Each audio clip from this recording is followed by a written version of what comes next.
Great. Really helped to have Esther 3 and 4 open in front of you. Thank you for all your warmth and your encouragement off the back of last night, and lots of people asking about our family and how things are going. We really appreciate that and your prayers. There are some copies of our book, Helping the Suffering, on the bookstore now, so if you want to go away really miserable, then please do get a copy of that. Very happy to sign it if you want to devalue it still further. Here are some statistics from Open Doors. In the last year, 5,898 Christians around the world died for their faith. 13 Christians were martyred every day in Nigeria. In terms of outright violence anywhere in the world, Nigeria is about as bad as it gets for God's people these days. 5,110 churches or other Christian buildings were attacked or demolished. 4,765 Christians were detained without trial or arrested, sentenced or imprisoned for being Christians. 3,829 Christians were abducted because of their faith. And 1 in 7 Christians worldwide experienced high levels of persecution. So if we were representative, that would be, 6 or 7 of us who would be sitting here bruised, scarred, emaciated, just for knowing Jesus Christ. And if you let those statistics get under your skin, they're profoundly moving. I know that we forget them so quickly because of the legitimate demands of life and ministry. We are busy people. But more than the equivalent of the population of Swanwick, where we are, lost their lives for being Christians around the world last year. And we should just pause and ponder that, I think.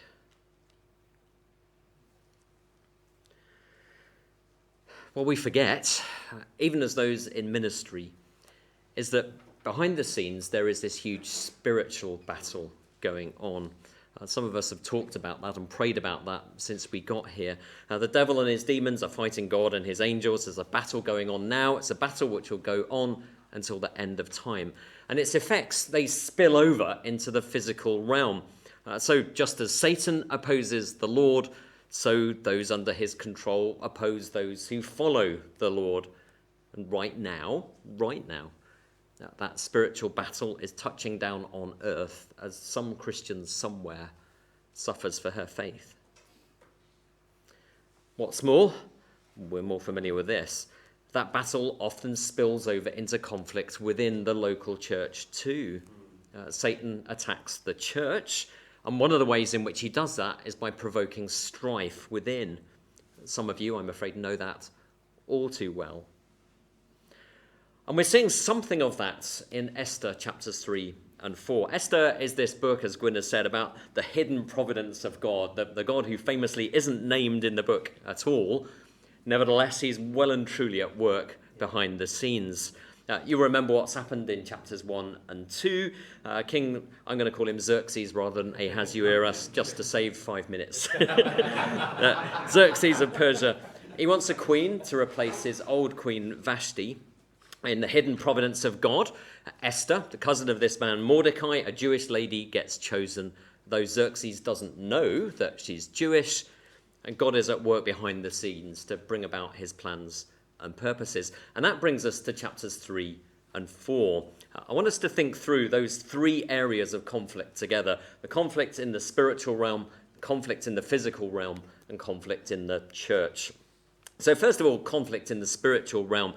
Of course, Satan isn't mentioned any more than God is in Esther chapters 3 and 4, but just as an art connoisseur can look at a painting and detect the hand of Magritte in it, so we can look at this chapter 3, and we can detect Satan's handiwork. So look again at verses 5 and 6 of chapter 3. When Haman saw that Mordecai would not kneel down or pay him honor, he was enraged. Yet, having learnt who Mordecai's people were, he scorned the idea of killing only Mordecai. Instead, Haman looked for a way to destroy all Mordecai's people, the Jews, throughout the whole kingdom of Xerxes.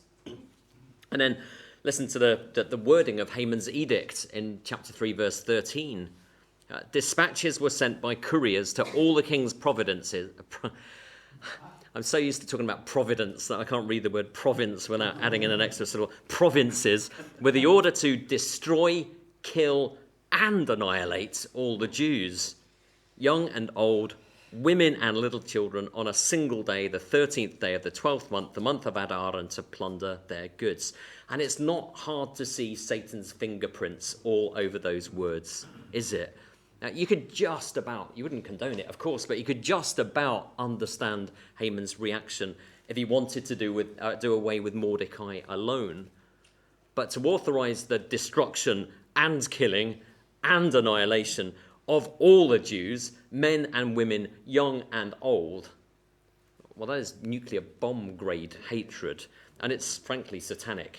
If you listen to Jesus' verdict on the devil in John chapter 8, verse 44, you know these words. You belong to your father, the devil, and you want to carry out your father's desire. He was a murderer from the beginning, not holding to the truth, for there's no truth in him. When he lies, he speaks his native language, for he's a liar and the father of lies. The devil, Satan, is the arch murderer and the arch liar. And what Satan is trying to do in Esther 3, well, really stop the Messiah coming. That's what he's doing. If he can kill off all of the Jews, then the Messiah who has to be born from the Jews can't be born. God's purposes fail. Satan wins. So Satan is trying to destroy Jesus before he's even been born here. And as Gwyn pointed out, later chapters show how successful that was. Now, as we come to the New Testament depicts that spiritual battle even more clearly for us.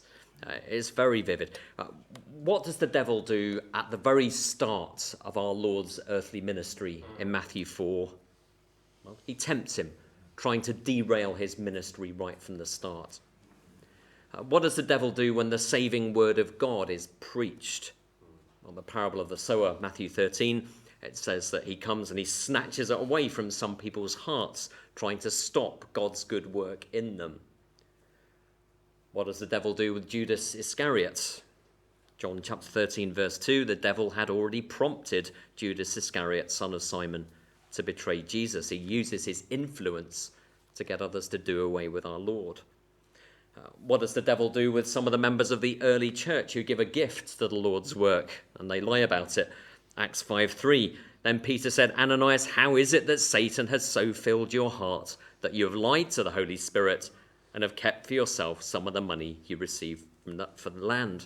He tries to use sin to obstruct the mission of the church from its earliest days.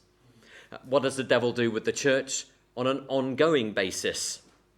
Ephesians chapter 6, verse 11 says, put on the full armour of God so that you can take your stand against the devil's schemes. So he's using his wily schemes to oppose God's people everywhere. Now, all of that sounds horrendously menacing, doesn't it? And it almost makes us sound as though we're just pawns in this cosmic game of chess. And maybe sometimes when we realize that this spiritual battle is going on, we just feel a bit helpless, totally at the mercy of higher powers and like kind of a puppet on a string. Sometimes it does feel that way. But when it does, we can remind ourselves of a great truth, can't we? And just as God would win in Esther, so the ultimate battle against the devil has already been won. Here's Colossians chapter 2, verse 15. Now, speaking about God's victory, it says, and having disarmed the powers and authorities, he made a public spectacle of them, triumphing over them by the cross. And that's brilliant. Jesus has won this complete victory by the way of the cross. And so the skirmishes which we feel today, and we do feel them, they're really the last ravings of the powers of darkness against God's good purposes. And in the end, the victory will be complete. Revelation 20, verse 10.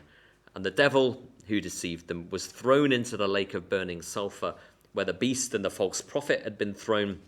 They will be tormented day and night forever and ever. There's apocalyptic language there, of course, but the message is very clear. The devil loses. The devil is punished. The devil is defeated forever. Lord, may that day come soon. why am I labouring all of this? Why here? Well, Esther 3 and 4, it does give us this little window into the fact that there is spiritual warfare going on out there, a window which is elaborated on in the rest of the New Testament, the rest of the Bible. The problem is, we so often forget that conflict is raging. And therefore, when we come under attack from earthly opponents of the Lord, we forget that actually they're not the real enemies. Because our real enemies are the unseen ones. And that's why Ephesians chapter 6, verses 12 and 13 say this: our struggle is not against flesh and blood, but against the rulers, against the authorities, against the powers of this dark world, and against the spiritual forces of evil in the heavenly realms. Therefore, put on the full armour of God, so that when the day of evil comes, you may be able to stand your ground, and after you've done everything, to stand. So our real enemies are not any human opponents or persecutors or antagonists or church members. Our real enemies are the devil and his demons. And remembering that is such a helpful mind shift when you come under attack, as you will, as we all will. Far from hating those who oppose you, you can feel sympathy for them because they're acting in some respect as minions of the devil. And far from raging back, you can pray for them. There is, of course, a time to stand up against somebody, but you can do that knowing that he or she is not the real enemy. And instead, as Ephesians 6 says, you can be strong in the Lord, looking to him for strength. You can put on the full armour of God as described in the rest of Ephesians 6. You can pray and you can stand. There is conflict going on in the spiritual realm, a conflict we forget. But of course, that's not the whole story, because there's also, secondly, conflict in the physical realm. Conflict in the physical realm. And the fact that there is conflict in the spiritual realm does not make that conflict in the physical realm any less real and any less painful. I mean, just imagine being a Jew in Xerxes' kingdom back then in 480-ish BC. And you know that when the 13th of Adar comes, anyone can kill you without any fear of repercussion. That is total injustice, but your neighbour might kill you. And that person you upset 20 years ago might kill you. And your son's friend who fancies your wife might kill you. That's awful, isn't it? So yeah, the spiritual battle is chiefly played out in the spiritual realm, but it very much spills over into the physical realm. And when it does, it hurts. It does. So there's this conflict on the physical, in the physical realm. How do we respond to that? Well, here are 3 lessons we can learn about this battle in the physical realm, using Esther 3 as a starting point. These are lessons which we need to know as church leaders, and which we need to be teaching our congregations to prepare them for life in the society where they are. The first lesson is putting the Lord first does arouse the world's hatred. Putting the Lord first does arouse the world's hatred. By the world here, of course, I mean creation living without respect for God. Now, at this point, I think I probably just need to hop off on a little bit of a digression. At the start of chapter 3, Haman gets promoted to a kind of prime ministerial role, and everyone is commanded to kneel before him, and everyone does, apart from Mordecai, Esther's cousin. We see in verses 1 and 2 of chapter 3, he won't bow down, he will not kneel down or pay him honour. So why does he refuse? There are mixed views on Mordecai, aren't there? Some people think, yes, he was good to not to do it, and some people think, what an idiot. So was he a grouchy old so-and-so? Was he a troublemaker? Does he realise how evil Haman is and refuse to bow down before him for that reason? I think there is a deeper reason. I kind of lean towards Mordecai was right end of the spectrum. If you go back 1,000 years before the time of Esther, and you've got the people of Israel, and they're leaving Egypt under the leadership of Moses, and they're heading for the promised land, but as they go, they're suddenly attacked by a bunch of Amalekites, and it's there in Exodus 17. As long as Moses has his hands raised in prayer or worship, then the Israelites are winning. But when lactic acid sets in and he lowers his arms, well, then the Amalekites are winning. And eventually they prop the old fella's hands up and the Israelites win. But this is how the story ends. Now, this is Exodus 17:16. He said, because hands were lifted up to the throne of the Lord will be at war against the Amalekites from generation to generation. So Moses declares there that the Lord would be against the Amalekites forever because of their actions. And in fact, that was so important that Moses reminds the people of Israel of that just before they enter the promised land in Deuteronomy chapter 25. What's all that got to do with Esther 3? Isn't it a bit like when you ask your son if he was told off at school today and he says, I had phonics? What's the relevance between the two? Well, Haman is called Haman the Agagite, and the Agagites were Amalekites. So Haman is descended from the old enemy of the people of Israel, against whom God stood opposed. So the reason why Mordecai is refusing to bow down before Haman is that he, a Jew, will not give honor to an Amalekite. As one of God's people, he will not give honor to one of God's enemies. So I think it's a good reason. So what we have in Mordecai's actions is this. It's an example of a man putting the Lord first, who thus arouses the world's hostility. Haman hates him for the stand he makes. Putting the Lord first aroused the world's hatred. Oh, it's the same today, isn't it? Listen to these words of Jesus, John chapter 15, verse 19. If you belong to the world, it would love you as its own. As it is, you do not belong to the world, but I've chosen you out of the world. That is why the world hates you. It's all about how you identify yourself. On the one side, you've got the world, and if you identify yourself with the world will love you as its own. It loves those who belong to it. There's a kind of fellow feeling there. But then on the other side, you've got Jesus people. And they've been chosen by the electing grace of God in Jesus Christ so that they no longer belong to the world. And if you identify yourself with him, well, the world will hate you. You don't belong. Instead of fellow feeling, there's hatred. Putting the Lord first will arouse the world's hatred. It's two different sides altogether. It's just like Rangers against Celtic, or Peterborough against Northampton, or Liverpool against Everton, or Millwall against anyone. If you wear the wrong colours, there is hatred. And that's just how it is today. Perhaps we put the Lord first by making a firm stand for the sanctity of life. Last year, hundreds of babies were aborted within 100 metres of my daughter's girls-only school.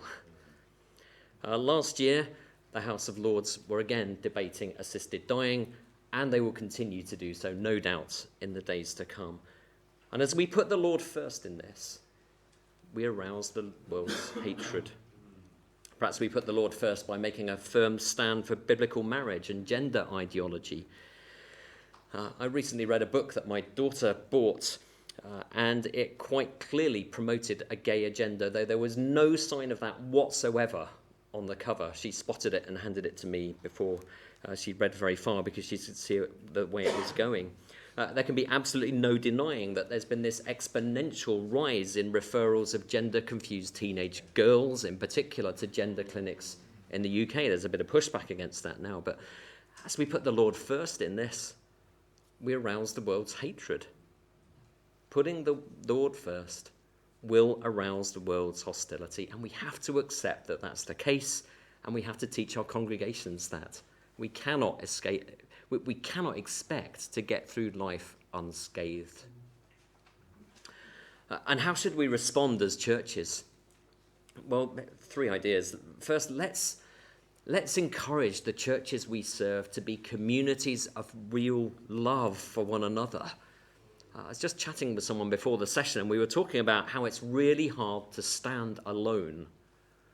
But just to have one other person standing with you makes an incredible difference.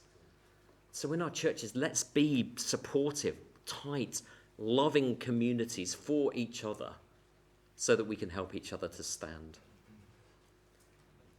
Second, let's teach our congregations what Jesus says in John chapter 15, verse 20. We read verse 19 a minute or two ago. Verse 20 says this: "Remember the words I spoke to you. No servant is greater than his master. If they persecuted me, they will persecute you also." And the verse goes on. So coming into conflict with the world is part of being faithful to Jesus Christ. He suffered, then glory. For us, it's suffering, then glory. That's the pattern. So let's teach that. Let's be realistic about that. Then we and our fellow brothers and sisters, we won't be surprised when that suffering comes. And third, linking back to what we've already seen, just remember that the physical conflict is the overspill of the spiritual conflict. And remember that the spiritual war has already been won. And remember that you are on the right side. Yes, it's hard sometimes, really hard. But you're on the right side. Cling to that. Putting the Lord first will arouse the world's hatred. Second lesson I think we can learn from this is we must pray for those in authority. It was great to hear someone pray for the government and the king in one of the prayer meetings last night, but we must pray for those in authority, and we must train our congregations to do the same. I think the most chilling part of Esther 3 is the last verse. So Haman draws up this dreadful genocide notice and he sends it all around the Persian Empire. And what do he and King Xerxes do at the end of it all? Verse 15, "Spurred on by the king's command, the couriers went out and the edict was issued in the citadel of Susa. The king and Haman sat down to drink. But the city of Susa was bewildered." It's just, that's cold. Signing a death warrant for thousands of people and then go for a beer. I really don't think there's much evidence that Nero fiddled while the great fire of Rome burnt the city down, particularly because violins weren't invented for another 1,000 years. But that's the sort of attitude. Lots of people dying, who cares? Pass the port. And that's the way authorities go sometimes. At which point, I think most Christians in the UK are tempted to say to themselves, but that couldn't happen here, could it? And yet, it could. The spiritual battle could spill over into violence against the church here. Now, you know as well as I do that the cultural, moral, and spiritual decadence we see all around us could escalate to the point where it's not safe to be a Christian. It could happen. So while it hasn't, let's lead the churches we serve in praying for those in authority over us. I'm ashamed to say I do that far too rarely. I do it more than I used to, but not enough. And what we need to pray is exactly what Paul teaches Timothy to pray in 1 Timothy chapter 2, verses 1 and 2. "I urge then, first of all, that requests, prayers, intercession, and thanksgiving be made for everyone, for kings and all those in authority, that we may live peaceful and quiet lives in all godliness and holiness." That's what we should be praying for our government. That's what we should be praying for our new king. We should pray that they will govern in such a way as to enable us to live our lives in all godliness and holiness without getting into trouble for it. Some of us fear that our liberties are being eroded already, and we're aware of cases like people getting arrested for inoffensive street preaching, and people losing their jobs because they won't support same-sex marriage, and people being taken to court for criticizing Islam. But we should pray that the liberty we have will be preserved and that it will be handed down to the generations after us. It's been great to see the concern for generations coming through in our prayer meetings. But actually, who knows how much of the freedom we still have today is down to those in previous generations praying 1 Timothy chapter 2, 1 to 2 for our country. And let's be those who pray that for future generations. So will you? Will you add that to your prayer list? If it isn't, put it on your PrayerMate app. Will you make a point of praying for the governing authorities in church services when you're leading? We must pray for those in authority over us.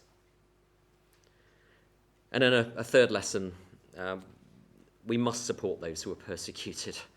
We must support those who are persecuted. Back to Esther 3. And imagine, again, being a Jew, knowing that Haman's edict has gone out all around the empire. What would you do? Think about fleeing, but it's a huge empire. Where would you go? And you'd think about hiding, but could you really hide well enough? And you'd be worried about how you would keep your children safe, and you'd be worried about how you would keep the vulnerable safe, and you'd be playing and replaying scenarios over and over in your mind. You'd literally be living on tenterhooks, feeling the sword of Damocles dangling over your head the whole time. And of course, at this point in the story, you don't know how it's all going to turn out. You've got no idea what the end thing is going to be. And that is how our brothers and sisters around the world are feeling now. We as churches, we as Christians in the UK, we must support them. We need to turn from our small thinking to have a more global view of the church. We need to be mindful of them. That's something which I'm ashamed to say, I'm not too brilliant at. So how practically can we support those who are persecuted? Well, as those who lead churches, let's pray for our persecuted brothers and sisters, both publicly and privately. Let's be informed about what's happening around the world through organisations like Open Doors. Why not form a persecuted church support team in your church if you've got enough people to be able to do that? With the best will in the world, you've got so many things going on in your mind that perhaps you won't remember, so get someone to remind you. Why not sign petitions when they come from reputable organisations? Why not support the work of those in government who are campaigning for freedom of religion or belief? And there was a conference earlier this year where lots of people gathered to think that through. Whatever's most relevant for you, please take a lead in supporting those who are persecuted for trusting Christ around the world, because there is a battle in the physical realm. And then thirdly, we've got conflict in the church realm, if realm is a good word to use after the word church. Conflict in the church. And so now we're drifting into chapter 4. Now, of course, Mordecai and Esther's disagreement in chapter 4 is as low on animosity as it is high in stakes. Now, Mordecai spreads out the Jews' dreadful situation before Esther. Esther says, I can't help. Mordecai fires this off in verses 12 to 14. When Esther's words were reported to Mordecai, he sent back this answer: do not think that because you are in the king's house, you alone of all the Jews will escape. For if you remain silent at this time, relief and deliverance for the Jews will arise from another place, but you and your father's family will perish. And who knows but that you've come to royal position for such a time as this. He fires that back, and then Esther says, okay then. If only all disagreements between God's people were sorted out that easily. But the fact is they are not. I've been around churches for about 45 years, and that's nowhere near as long as some of you. Not that I'm calling you old, but I've seen members in conflict with members, and members in conflict with pastors, and members in conflict with the whole leadership team, and elders in conflict with other elders, and pastors in conflict with their whole churches, and factions in conflict with the church leadership, and members openly in conflict with each other, warring against each other openly in members' meetings, and churches racked with so much conflict that they split apart, and then churches in conflict with other churches. And there are other means in which that conflict can show itself as well, and you have probably seen other examples of it. And of course, that conflict is particularly bitter when we're at the sharp end of it. And it's even more bitter when our families are at the sharp end of it. The times of conflict which stick in my mind most, like nails going down a blackboard, are the times where my wife has suffered as a result of it. The thing is, conflict in the church is going to happen. And if you read the New Testament, you see the Gospels showing the disciples at each other's necks sometimes. And the book of Acts showing godly men disagreeing. And Romans seems to have been written to address tensions between Jewish and Gentile Christians. And Galatians records this disagreement, sharp disagreement between Peter and Paul. Philippians famously mentions that disagreement between Euodia and Syntyche. Philemon is all about conflict resolution. And as for 1 Corinthians, where do I start? Conflict in the church, it's inevitable given that we are a bunch of sinners living life with each other. Sinners, hopefully, being sanctified, but sinners nonetheless. And sinners who are usually quite different from each other. Now, of course, the fact that we are different from each other in our churches, that's a real strength. If everybody in Kerry Baptist Church was like me, then nobody would be able to play a musical instrument. Nobody would be able to put the notice boards back up if they fall off the wall. Nobody would be there to run the tech. There wouldn't be any flowers at the front of the church. And nobody would be allowed to have hair. And it would be terrible. You see, the differences between us, they are God-given. And they are a church's strength. Because we're so different from each other, we can serve the Lord in different ways. It's almost as though we're a body where the different parts have different... That sounds kind of biblical, doesn't it? However, those very differences are also a source of potential stress. So maybe it's differences in personality, or differences in opinion, or differences in preference of a particular style, differences in view about what the church should be doing, or whatever. And those differences can be a real source of stress, because perhaps a church member notices how different you are from him, and then he starts to dwell on how different you are from him. And then he starts to get irritated by how different you are from him. And then he starts to talk to others about how different you are from him. And then he starts to gather a little group, all orientated around how different you are from them. And before you know it, you've got all-out war. There is this conflict in the church, and there is the potential for it to happen. And there are two things I want to say about it to us as church leaders. The first thing, conflict in the church is always uncomfortable, but it can bring great blessing. Conflict in the church is always uncomfortable, but it can bring great blessing. You can see that here with Esther. Let's rerun Mordecai and Esther's little conflict like this. Mordecai spreads out the Jews' dreadful situation before Esther.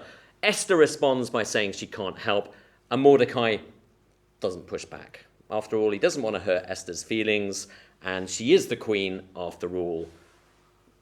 What would the result have been? Well, who knows? God is still sovereign. But because Mordecai does push back, Esther ends up doing the right thing. And that turns out for the blessing of the whole people of Israel. Conflict in the church is always uncomfortable, but it can bring great blessing. And I've seen that happen. Let me give you one tiny example. About 13 years ago, Carey had the opportunity to buy a pub, the Oasis. It's literally next door to our church building.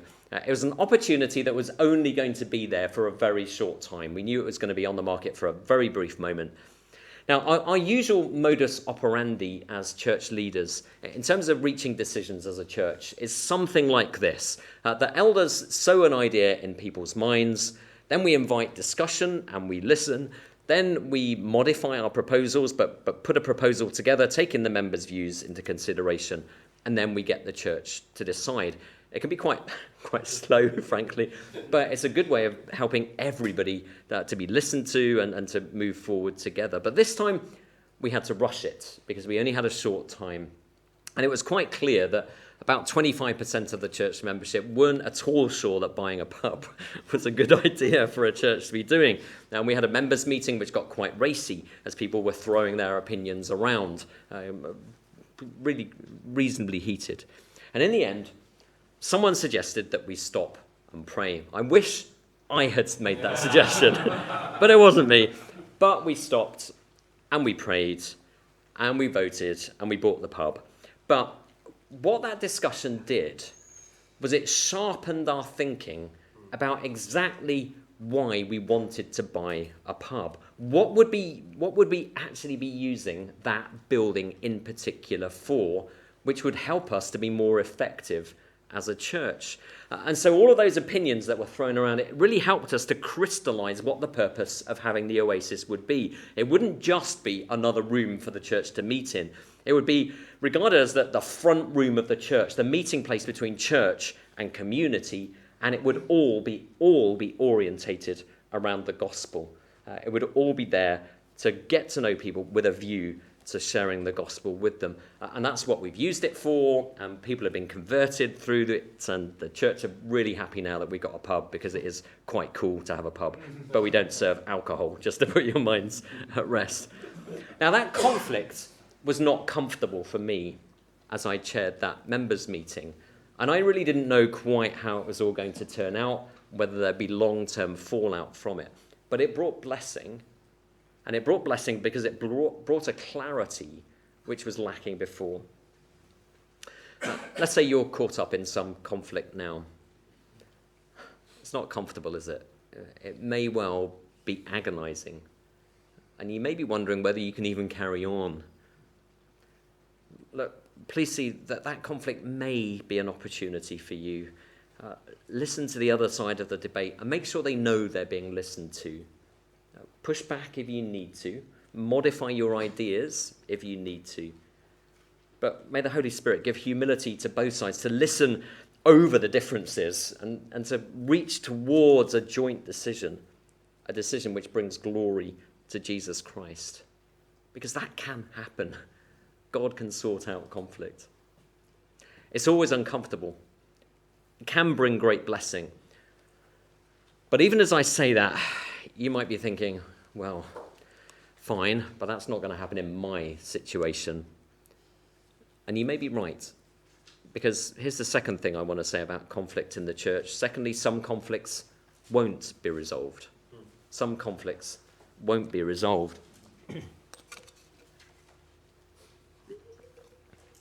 As sad as it is, that's the truth. Thankfully, Mordecai and Esther's conflict gets resolved very easily, but that is not always the case. And that's why Romans chapter 12, verse 18 says this: if it is possible, as far as it depends on you, live at peace with everyone. If it is possible, and it's not always, as far as it depends on you, and it doesn't just depend upon you, live at peace with everyone. Some conflicts won't be resolved. So what do we do then? Well, here are 3 ideas. 1, first, make sure your conscience is clear. Don't underestimate how important your conscience is. So do whatever you can to make sure your conscience is clear. Make sure you've been fair to the one who's disagreeing with you. Make sure you apologize for anything you've said or done which has been wrong or hasty. Make sure you look for the grain of truth in what they've flagged up, if there is one.